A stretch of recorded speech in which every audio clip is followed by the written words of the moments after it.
深い兵長。死亡を確認したならそれで十分だろう。遺体があろうがなかろうが死亡は死亡だ。何も変わるところはない。お二人には人間らしい気持ちというものがないのですか。私にも生き返らせたい人がいる。何百人も正気を保つことさえままならない。誰にだっていつかは別れる日が来るって。それでも前に進まなきゃいけない。Tout le monde a ressenti l'aura meurtrière et l'incroyable puissance d'Eren dans le chapitre 130. C'est fou comment tout a évolué. Cette époque où il ne faisait que crier et pleurer ne nous manquerait-elle pas finalement? Même chose pour les coups que je lui mettais autrefois. Ah, c'est bon, tu la fermes Eren. Ohayou tout le monde, j'espère que vous allez bien. Après vous avoir demandé quels étaient les morts les plus tristes dans Shingeki no Kyojin, et après avoir vu certains pleurer dû à l'absence de leur personnage préféré dans l'ancienne vidéo, j'ai décidé de faire un épisode 2 consacré au choix de la majorité. Préparez-vous car nous sommes sur le point de revivre la cruauté du manga. Allez, c'est parti. 戦え。うるさい。俺を死なせてくれないんだ。終わりにしたいんだよ。俺たちで。ミカサやアルミン、みんなを救いたいの。その名はエレン・イエーガー。ユミル・フリッツは自由のために戦った。名は進撃の巨人。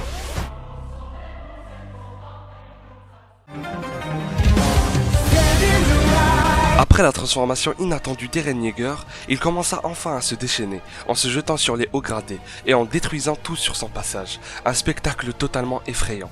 Nous sommes passés d'une pièce de théâtre qui décrit la dangerosité d'un être qui a abandonné toute notion de paix, l'histoire passée impliquant des massacres et des morts, à un véritable cauchemar. Là où les spectateurs pleuraient suite aux jolis mots de Willy Tybur, nous lecteurs avons pleuré la mort de pas mal de personnages, y compris Udo et Sophia. Isayama encore une fois a décidé de faire mourir des innocents, devenant presque attachants. Les introduisant tout d'abord au chapitre 91 en pleine guerre, là où la pitié ne déambule pas. Ces derniers décident quand même d'appliquer le droit international.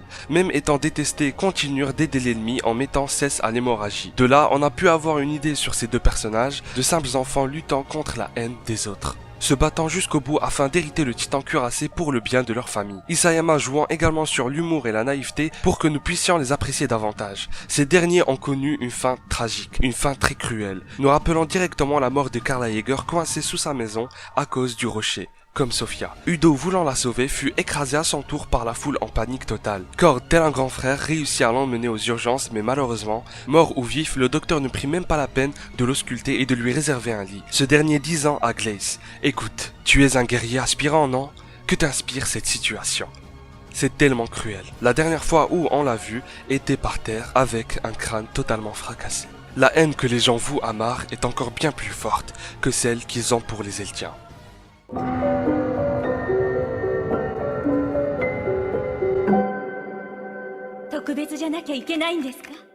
Me faisant rappeler Moblith aussi fidèle que dévoué à la cause de son pays et à sa famille, ancien futur successeur du titan bestial, il admirait beaucoup trop Sig, du fait qu'il pouvait exploiter tous les pouvoirs du Kemono no Kyojin, censé être l'apanage du titan originel, chose qu'aucun prédécesseur n'a pu accomplir. Même après la trahison de son ami, il voulut à tout prix sauver son frère, en empêchant le titan d'hurler, vu que le liquide cérébrospinal se trouvait dans le corps du petit. Cord n'a jamais su ce que pouvait bien manigancer le singe, mais s'il y avait bien une chose dont il était sûr, c'est que Sig ferait absolument tout, à part impliquer des enfants dans une guerre. Ce dernier lui demandant juste de lui laisser un peu de temps, afin d'éloigner Falco. Il s'en fiche pas mal de ce que peut arriver au reste. Tuer des Mar ou des Eldiens, libre à son chef, mais son frère hors de question. Le titre du chapitre 119 faisant également référence à ses deux frères, l'aîné et le cadet, Sig, Eren, Porco, Marcel, mais aussi Cord et Falco. Isayama a tellement bien réussi ses dessins concernant les expressions des personnages, que leurs émotions nous est transmises directement. À son grand regret, le bestial était obligé d'hurler.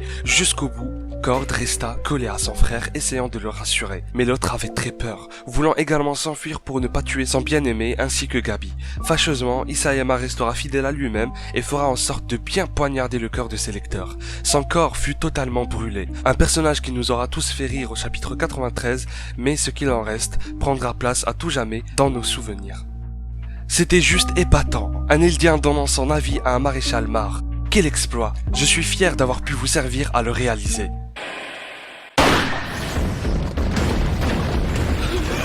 Après l'apparition du titan féminin, la peur de l'inconnu, la pression et le stress s'installèrent aussi vite que le nombre de morts qui s'augmentait sans relâche.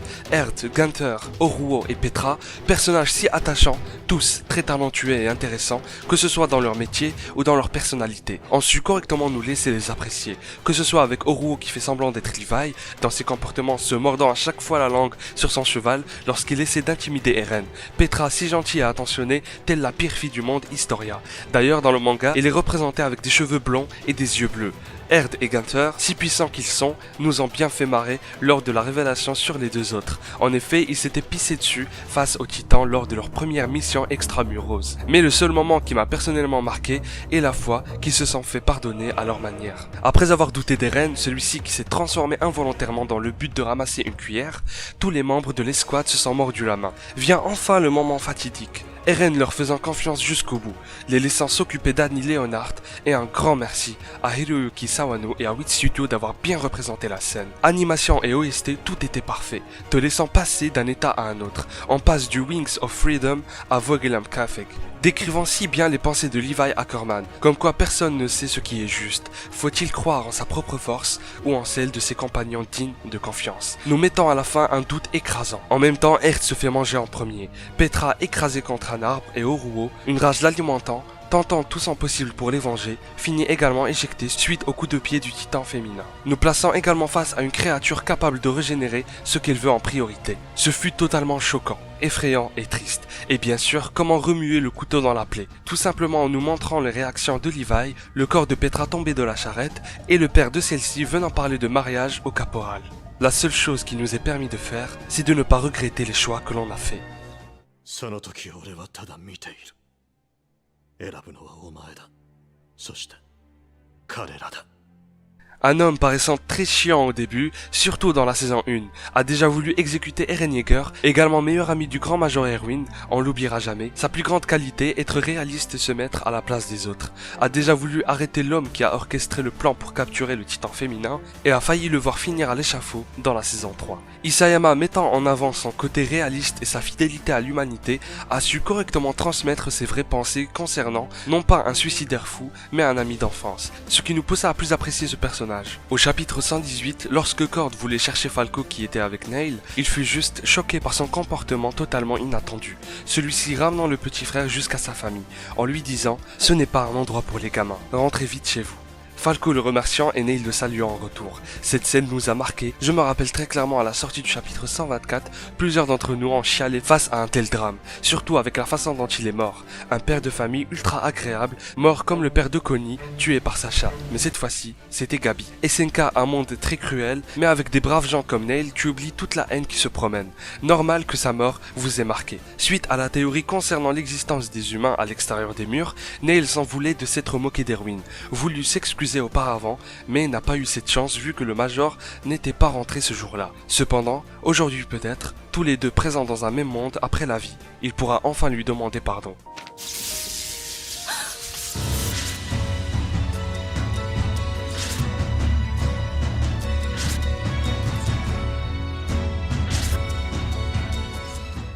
Frère de Marcel, récupérant son titan grâce à Ymir, ce dernier nous a été introduit au chapitre 91. Protégeant Gabi et Falco, il paraissait juste très classe. On n'avait pas du tout reconnu ce titan au début, pensant que c'était un nouveau. Porco Gaillard était quelqu'un de très fidèle à sa nation, voulant défendre ses amis jusqu'au bout, mais a quand même eu un côté très chiant lorsqu'il s'adressait à Reiner, disant toujours qu'il était meilleur que lui. Et ça, jusqu'à la fin, puisque c'est à cause du cuirassé que son frère Marcel est mort. Malgré tant de mépris de sa part, il a su se montrer noble de nombreuses fois, comme celle où il se sentait mal pour celle qu'il a dévorée, Ymir, ou même quand il attaque le titan originel sans crainte. Un tel courage est si remarquable. À la base, c'était Porco Gaillard qui devait avoir le titan cuirassé, mais son frère Marcel a tout fait pour que ce soit Reiner, afin de le protéger. Celui-ci, ayant reçu un coup fatal de la part d'Eren Yeager, eut un souvenir à ce moment précis de son frère et fut dévasté. En effet, s'il n'avait plus de force pour se régénérer, il allait mourir. Son bourreau n'étant pas Falco mais bien Eren. Et surtout, après ce qu'il a reçu comme souvenir, sa volonté est tombée à zéro. Sans volonté, pas de régénération, et c'est la mort assurée. Ce dernier, fidèle à lui-même, jusqu'à la fin, refusait de disparaître pour rien, et se sacrifia en laissant Falco le dévorer. Malheureusement, ses dernières paroles furent loin d'être les meilleures.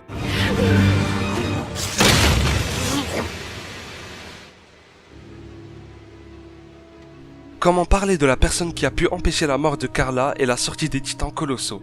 Parce que oui, s'il y avait bien un élément perturbateur, c'était bien Hannes. Mais heureusement qu'il ait choisi de se replier. Dans le premier épisode, lorsqu'il faisait face aux titans souriants, Dina Fritz, j'ai juste adoré comment le studio a décidé de rendre cette atmosphère écrasante niveau terreur et faiblesse, en mettant Hannes tout seul dans une bulle noire avec le titan, affrontant sa véritable peur. Et le plan où on nous introduit le titan petit à petit, en montant vers le haut, était juste fascinant à voir. Ça me donnait froid dans le dos, parce qu'ils auraient bien pu le montrer au début, mais il le faisait que pour ses pieds et pour un bout de visage. C'est tellement bien pensé, dans le but de transmettre cette ambiance de désespoir au spectateur une fois que le soldat sera enfin face à son prédateur. Hannes, voulant régler sa dette envers Grisha Jäger, voulut tuer ce titan. Mais malheureusement, on sait tous comment ça s'est terminé. S'il avait continué à perdre du temps, il n'aurait pas pu sauver Mikasa et Eren. Fallait de toute façon faire un choix. Ce personnage se montrant si attaché à Eren dans la saison 2 lorsqu'il dit « Vous vous rappelez quand j'ai laissé crever sa mère ? Non, pas ça. Plutôt qu'il n'était pas du genre à se laisser faire, et plus il parlait d'Eren, plus à présent on comprend mieux cette fausse paix qu'était installée. Il allait toujours aller de l'avant. Même dans cette scène, on peut trouver une petite piste intéressante. エレンはいつも私たちから遠くに行くんだろう。そういう星の下に生まれついたんだよ。エレンは。 Ce n'était pas la première fois, et ce ne sera sans doute pas la dernière. Épisode 12, saison 2, Dina Fritz ressurgit de nulle part, déclenchant un retour vers le passé pour Eren, Mikasa et Hannes, qui vécurent un moment horrible. Chacun voudra se venger. On avait vu qu'Hannes avait du mal, puisque nous sommes dans un endroit presque vide, ce qui implique une grande difficulté dans le maniement de l'équipement tridimensionnel. Ce dernier se fait attraper après pas mal de tentatives, et se fait croquer. Le choc qu'a eu Eren à ce moment-là était le même pour nous spectateurs. L'animation joue très bien son rôle, avec ses effets. Isayama lui rendant hommage avec un passage dans le même épisode 12 où l'OST transmet une grande tristesse, et un dernier dans la saison 3, toujours l'épisode 12, où notre trio regardera un homme qui ressemble à Hannes. Scène qui m'a donné des frissons et presque les larmes aux yeux.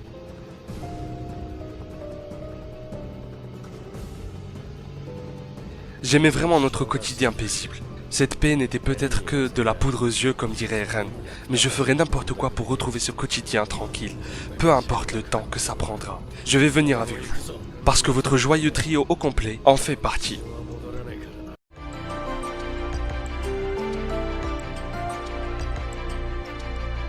Qui n'a pas été choqué par cette mort? J'ai soigné ma moustache. Une fille toute innocente ayant des petits rêves à réaliser, voulant simplement voir un dirigeable de près. C'était la faute à Grisha en effet, mais ce monde est absurde comme il le dit. Il a défendu sa sœur en prenant des coups à sa place. Gross s'était donc chargé de la ramener chez elle. On éprouvait de la pitié pour le petit quand même. Puis, on a ressenti une certaine petite sympathie entre Kruger et Grisha. Et à peine qu'on a le temps de nous remettre de ce qu'on a vu, cette violence contre un enfant, Kisayama décide de nous mettre la gifle du siècle, avec la mort de sa sœur, dans le but également de nous montrer la cruauté de ce monde et la réalité qui nous entoure, comme ce qu'a fait Grisha avec Sig, en allant visiter la ville pour lui montrer la cage où il vivait par rapport au reste. Se faisant insulter et jeter des seaux d'eau dessus, a finalement compris à son tour. En voyant les yeux de Grisha à ce moment, ou même Eren qui repense à la mort de sa tante, on se sent à chaque fois touché. Petite fille morte dévorée par des chiens, scène qui restera à jamais dans notre mémoire à chaque fois qu'on pensera au mot liberté. N'empêche, je me demande comment est le monde vu de là-haut. このまま死ぬまで続けるつもりですか？なぜ凡人は何もせず死ぬまで生きていられるかわかるか。その結果何も成し得ずただクソを垂らしただけの人生を恥じることもない。そのわずかな切れ端すら手当たり次第男に愛想を振りまき酒をついで回るしか取り柄のないものなんぞには。Là, ça va faire très mal, surtout que c'est récent. Keiichadis, personnage clé dans l'histoire, simple spectateur comme nous, sauf qu'on sera les seuls à l'avoir vu mourir en se sacrifiant, les seuls à pouvoir partager son moment de gloire. Un être qui, autrefois, a tout fait pour se mettre en avant, ayant un complexe d'infériorité, a carrément laissé Erwin prendre sa place de commandant, vu qu'avec Kate c'était l'échec. entraînant plein de morts dans ses missions. J'ai envie de dire que c'est la même chose pour Erwin, sauf qu'à chaque fois que c'était le cas, l'humanité fait toujours un petit pas vers l'avant, comme quoi tout n'aura pas été inutile, si seulement il était là. Alors qu'il aimait Carla en secret, cette dernière voudra rester fidèle à Grisha. À leur mariage, Kate était derrière au fond, en train de regarder tel un spectateur encore une fois. Il a tout perdu, et a connu beaucoup d'échecs. Personne pensant qu'elle ne mérite pas le bonheur. Après son retour d'une mission, il dit tout ce qu'il pensait à Carla. Ses mots étaient durs, très durs même, et c'est là où la mère d'Eren lui dit: 特別じゃなきゃいけないんですか？ Une des meilleures scènes dans Shingeki no Kyojin. Kate Shadis avait déjà exprès cassé l'équipement d'Eren afin de changer son destin, mais l'assaillant a tout de même réussi, laissant la bouche de l'instructeur grande ouverte. Ayant vu Annie Leonard par la fenêtre ce jour-là, l'a tout de même reconnu. C'est assez fou. Ce côté nostalgie, comme le titre du chapitre, l'a poussé à aller aider ses anciens élèves, en faisant exploser un train et un bateau, rencontrant Théo Magat, un homme attachant également, finir par se suicider tous les deux. Les gens ordinaires n'accomplissent jamais rien.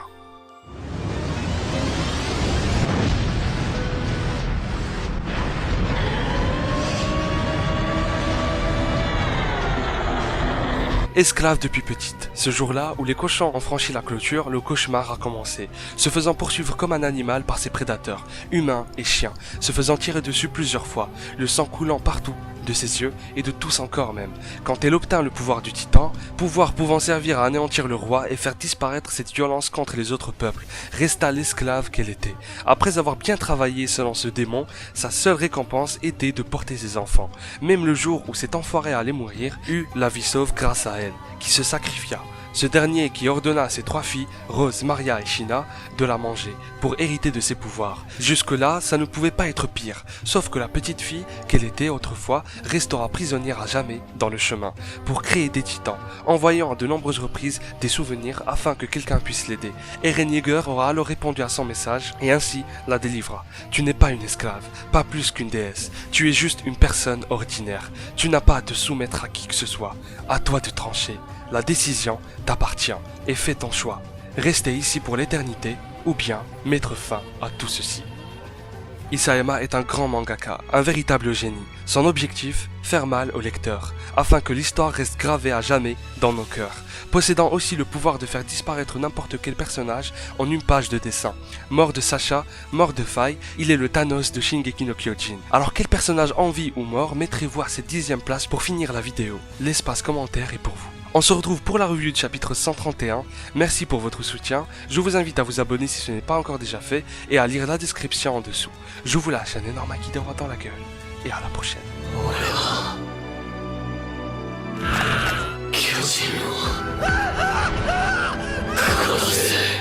そしてその道は全て一つの座標で交わる。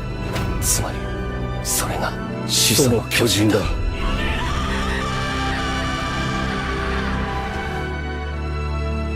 一匹残らず